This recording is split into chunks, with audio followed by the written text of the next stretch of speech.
Buenas tardes a todos, a todos, a todes. Vamos a dar comienzo a la primera jornada de capacitación correspondiente al ciclo de formación programado para el año 2021 por la Red Nacional Intersindical contra la Violencia Laboral.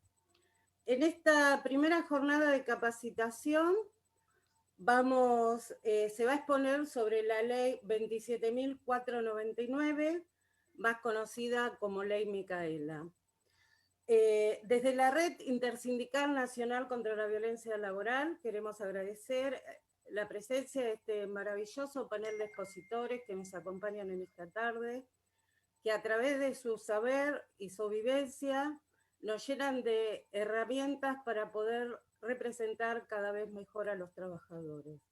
También queremos agradecerle la presencia de todas las secretarias y secretarios generales de los sindicatos que forman parte de la red, que nos acompañan en esta tarde, y por el compromiso que asumieron en la prevención, en la eliminación y en la desnaturalización de la violencia en el mundo del trabajo. Muchísimas gracias. Para mí es una enorme responsabilidad. Es un cometido moral y es una enorme responsabilidad reunirme con ustedes para este semblanteo fundamental en orden a conseguir vidas dignas de ser vividas. Un abrazo enorme a Yuyo, cuya gesta, junto con Andrea, siempre, no me cansaré de decir, son ejemplares en la monumentalidad ética que significó el haber atravesado la tragedia y haberla convertido en acción colectiva para efectivamente inhibir, disminuir y eliminar todas las fórmulas de violencia ejercidas contra las mujeres. Y obviamente ahí él acaba de narrar cómo coaguló, como divino ley, este mandato ético fundamental.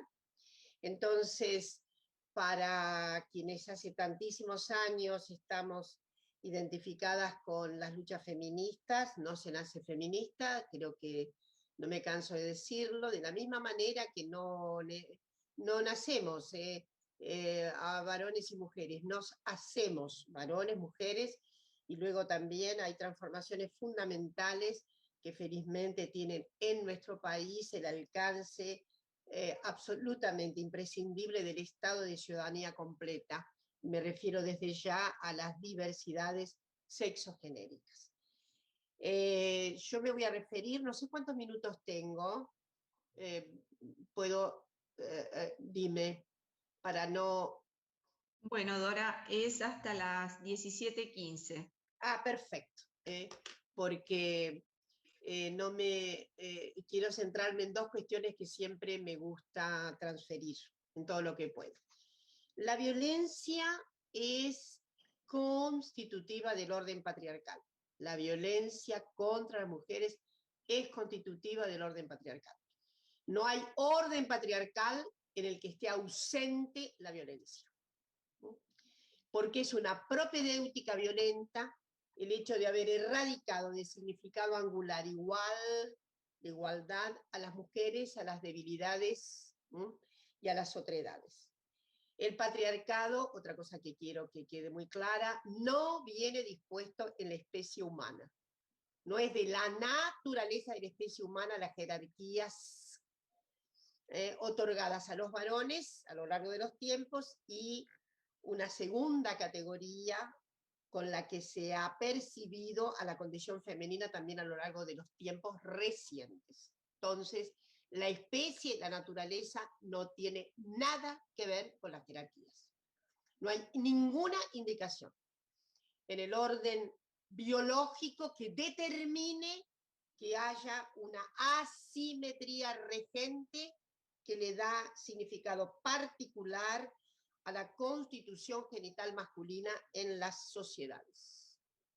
Y la tercera gran aseverativa que me gustaría decir es que también apartemos la idea de una posibilidad angular, superior, derivada de lo sobrenatural. Lo sobrenatural tampoco. La verdad es que cualquiera sea nuestra aptitud y actitud respecto de la confesionalidad, que debe haber múltiples posibilidades, quiero seguramente convencerles de que hay que erradicar la idea que Dios ha querido el diferenciar entre los géneros. La verdad que eso es una circunstancia que deberíamos eliminar, ¿no? Cualquiera sea nuestro crédito en lo sobrenatural, en la trascendencia, yo imagino que Dios efectivamente está muy vinculado a la idea de la justicia, de la equidad, de lo distributivo, de lo igualitario, de la comunidad de bienes, etcétera, etcétera, y debe estar en las antípodas del sentimiento que le ha atribuido cualquier responsabilidad respecto de las jerarquías de género. Dicho esto, entonces, quiero decirles también que el orden patriarcal es, Yuyo me ha escuchado muchas veces decirlo, y tal vez algunas de ustedes, pero es necesario fundar eso. El orden patriarcal es relativamente muy reciente en la historia de la humanidad. Es un invento que se va radicando y se va haciendo cada vez más extenso en la experiencia de muchas sociedades, que tiene que ver seguramente con las grandes transformaciones habidas, digo grandes porque al final fueron grandes, en eso que ustedes seguramente alguna vez hemos estudiado todos, el Neolítico Superior. El Neolítico Superior es un momento de evolución que parece de vorágine, aunque el tiempo sea lento, pero es un momento notable en el despunte de nuestra condición humana, porque es el momento en que probablemente también se forjó en la humanidad algo que es propio de nuestra condición de Homo sapiens, y es el orden simbólico. Ninguna otra especie animal tiene orden simbólico. Una rana no tiene orden simbólico. Un primate no tiene orden simbólico. Puede tener características de inteligencia, pero no tiene orden simbólico. El orden simbólico hace un cierto atavismo de nuestra subjetividad. El orden simbólico fija una cierta condición de posibilidad, inclusive para algo que ha sido muy analizada desde luego en las disciplinas psi, de la psicología y demás. Pero es un orden que tiene una articulación notable con el propio patriarcado. Es un orden que arraiga en la idea del nombre del padre, como se dice por ahí, que es el ordenador ético, moral, etcétera, etcétera. Pero bueno, hay algo importantísimo en ese momento de elaboración de lo que podría ser un programa encomillado, de sistematicidad patriarcal. Y es evidentemente la obligación que se dan las demografías, imaginen ustedes en qué condición de limitante de aquellos grupos antecesores ya constituidos en clanes y en orden de genes y demás, cuando se ha complejizado muchísimo la comunidad muy primitiva, ha dejado de tener muchos elementos antiguos para hacer, tiene herramientas nuevas, tiene posibilidades completamente nuevas, tiene hábitos forjados de una manera más compleja, tiene posibilidades de instrumentales para hacerse con recursos, etcétera, etcétera, etcétera. Esto es el Neolítico Superior, y es muy probable que ahí haya surgido desde ya un principio rector en nuestro orden simbólico, como es la prohibición del incesto. Y haya habido una necesidad fundamental de rotar a las mujeres en los grupos clánicos y génicos.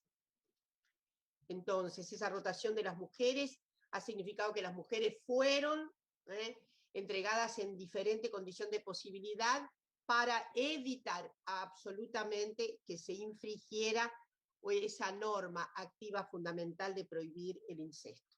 Hasta todo lo que conocemos, en la antigüedad no ha habido matriarcado. Hace poco tuve el gusto de introducir un libro que paradójicamente, ¿no? Trabajaba la idea del matriarcado antecedente de una figura muy notable del socialismo de fines del siglo XIX, Paul Lafargue.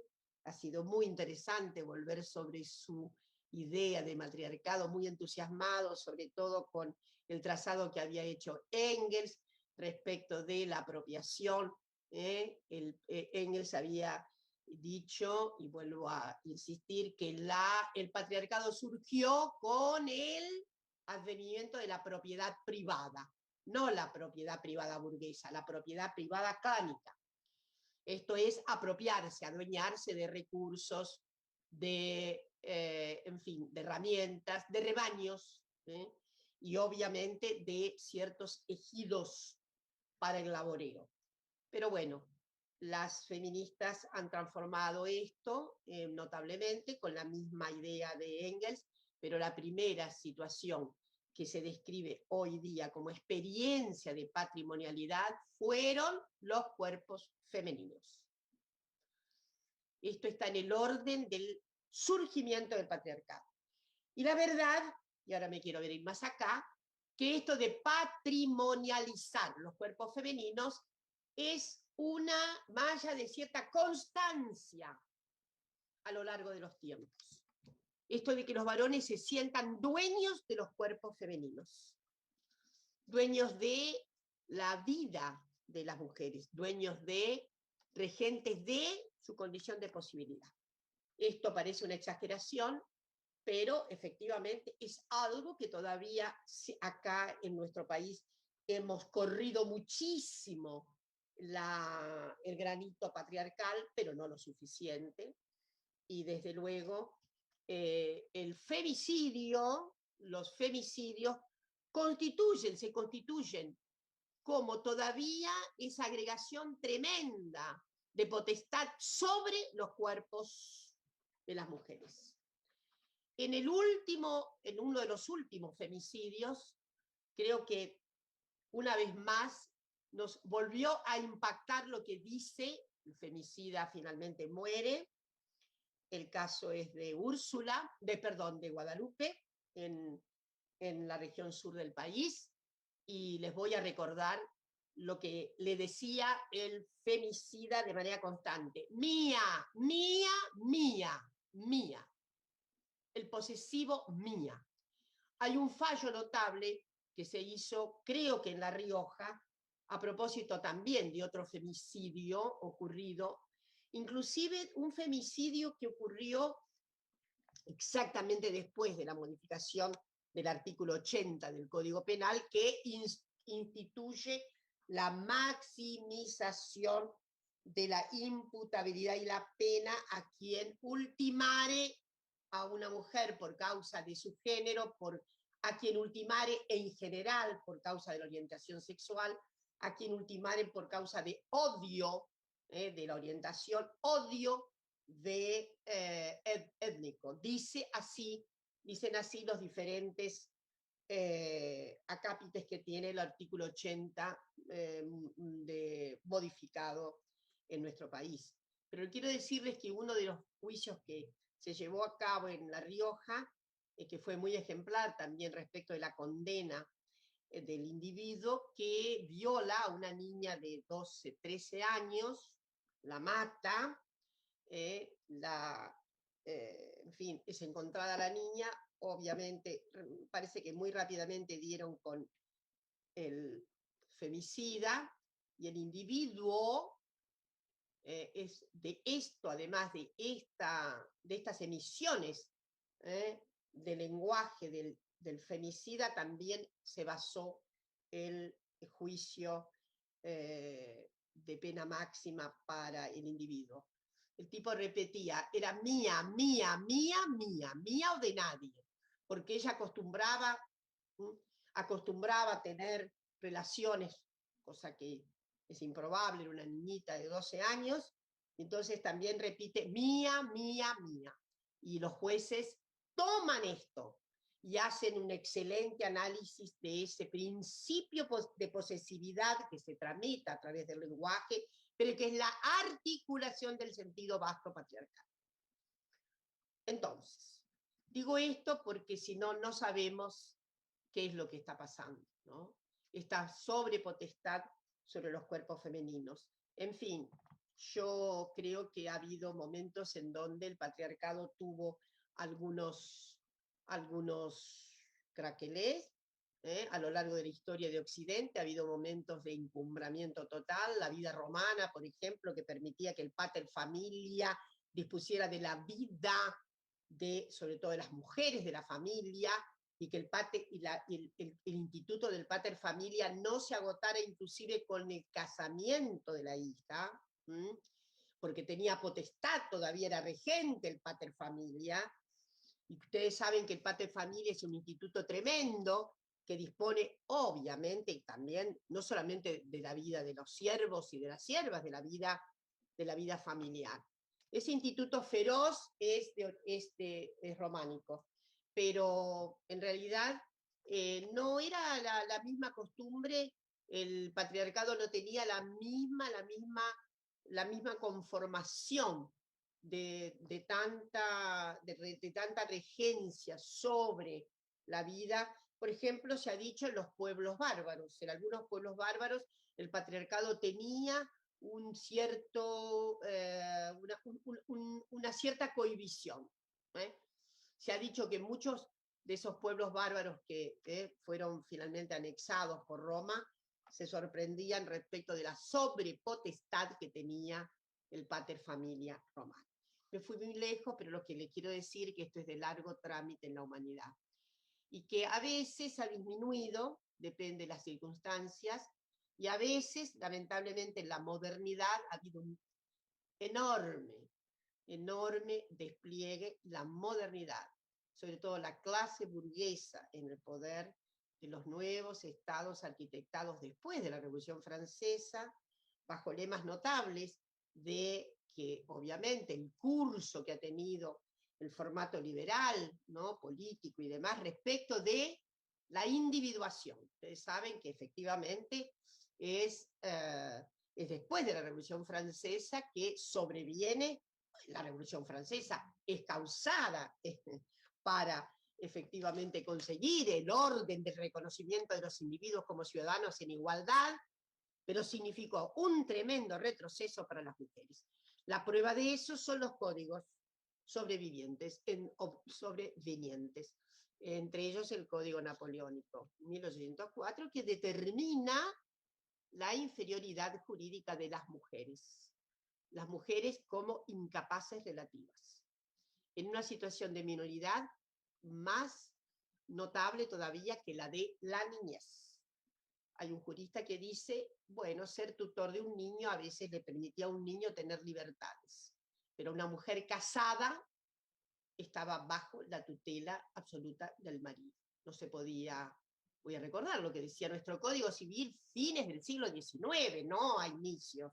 No, es el Código Civil que va a iluminar el siglo XX, hasta la gran reforma de 1926.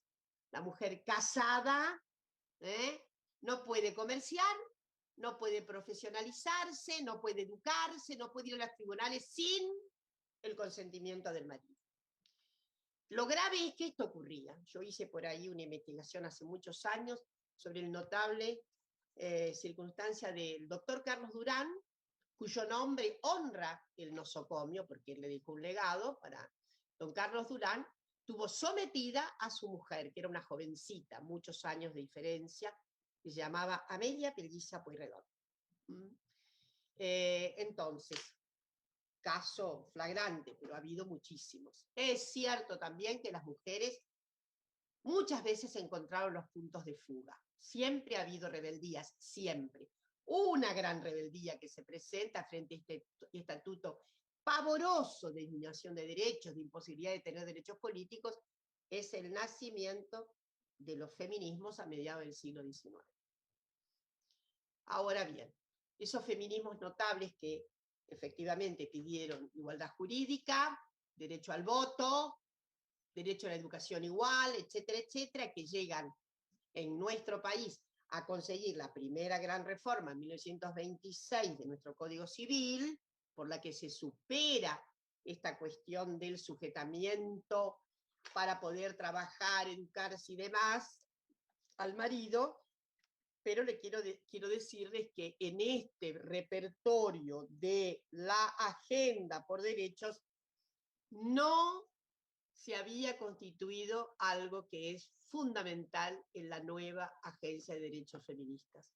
En nuestras abuelas, en nuestras tatarabuelas feministas, no había un reclamo fundamental acerca de la violencia patriarcal. Esto fue adquirido de los 60 para acá, y esta es la gran novedad que traen los feminismos, en donde la agenda, la parte superior de la agenda reivindicativa es terminar con la violencia patriarcal. A mí me gusta decir que las feministas de los 60 para acá tienen un repertorio fundamental, tienen hacen una construcción fundamental: recuperar sus cuerpos.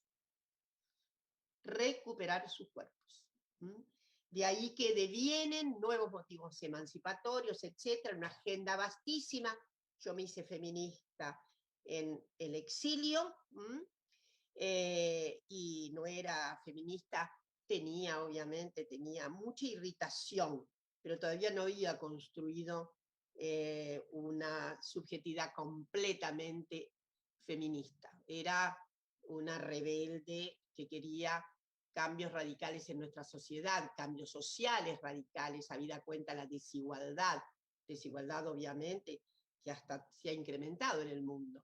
Pero bueno, mi generación es la generación de las grandes transformaciones radicales de la sociedad. Y aprendimos el feminismo a propósito de toda la acumulación de experiencia, una nueva narrativa de nuestra subjetividad, y cuando se recuperó la democracia, volvimos reconstituidas como feministas la enorme mayoría de las que regresamos, y nos encontramos acá con los reverberos extraordinarios de una nueva resistencia al orden autoritario subyacente, más allá de la recuperación de la democracia. La democracia la habíamos recuperado, pero subyacía la forja de sentidos patriarcales autoritarios. Hemos cambiado muchísimo en los años de la democracia, aún porque fíjense que nuestro país es emblemático en la muestra de algo notable. Si el siglo XIX y gran parte del XX se pasó en el ensayo de que éramos secundarias, tontas en general, poco propicias a la inteligencia, con muchas dificultades para salirnos de los conatos emocionales, débiles, muy débiles. He ahí a las madres y abuelas de Plaza de Mayo para contestar esta insolente estupidez. Entonces, seguramente me quedan unos minutos, hacer una referencia central a que se tornó insoportable dentro de la gestión por derechos, la solicitud de derechos, se tornó insoportable la violencia. Las primeras leyes que conseguimos en la Argentina fueron leyes contra la violencia doméstica, voy a recordar, y solo devino nuestra 26485, años más adelante, después que efectivamente hubo un avance continental notable con la Convención de Belém do Pará de 1994, convención fundamental contra todas las formas de violencia contra las mujeres. Entonces, ahí tenemos entre 2010 y 2011 ya resuelta la 26485, que fue ampliada recientemente porque no se había incorporado nada menos que la violencia política ejercida contra las mujeres. Huelga decir cuántas expresiones de violencia ha sido manifestada contra nuestra expresidenta Cristina Fernández de Kirchner, de la misma manera que la violencia brutal, como muestra de esas violencias, recibida por Dilma Rousseff, que fue obviamente a quien un golpe legislativo privó de su potestad de presidenta de la Nación de Brasil. Y así están las cosas en Brasil. En fin, quiero decirles que la Argentina ha incorporado con la ley Micaela una ley magistral que tiende a ser imitada en algunos países de América Latina. Yo quiero decirles que entre las grandes leyes que hemos conseguido en estos años de despliegue democrático, felizmente, hay leyes tan importantes como la 26.485, leyes que tienen que ver con, obviamente, la extensión de derechos fundamentales, como es la ley de matrimonio igualitario, otra ley notable que es de exportación, como la ley de identidad de género. Son pasos extraordinarios que ha dado el Estado argentino y la sociedad argentina. Y está la ley Micaela. La ley Micaela obliga al Estado argentino a actuar con perspectiva de género. Y a mí me gusta traducir, y sé que Yuyo está de acuerdo, el Estado argentino se obliga a erradicar la violencia patriarcal. Eso es la obligación que asume el Estado argentino en todos sus poderes. Yo creo que la ley Micaela es también el otro gran bien de exportación que ha conseguido en nuestro país. Gran bien de exportación. Y para terminar, decirles que cuando me preguntan cuál es el balance respecto de la instrucción acerca del significado de lo que dice, de lo que manda el mandato de la ley Micaela, digo que todavía es un poco temprano. Sé que en algunos lugares se trata solamente de un cierto espectáculo receptivo. En algunos lugares se trata de un cierto maquillaje. La ley Micaela no tiene solución de continuidad hasta que no erradiquemos el patriarcado. Es absolutamente necesario que una capacitación, se insista sobre la capacitación, se insista sobre más y más motivos. Que decirles que algunos poderes están bastante en rémora. Pero bueno, también yo como soy optimista, me gusta ver el vaso semilleno. Y digo que hay algunos poderes que, en fin, que por ejemplo el Poder Judicial de Tucumán, yo tuve el gusto de dar la primera capacitación a magistradas y magistrados del Poder Judicial de Tucumán. Y no digo que deriva de esa capacitación, no puedo decir que mágicamente ha habido cambios, pero les puedo asegurar que hoy día Tucumán tiene algunos fallos ejemplares en esta perspectiva. Y que hay una sensibilidad muy creciente y que estoy segura que esa sensibilidad creciente en magistradas, magistrados, hay sensibilidades crecientes.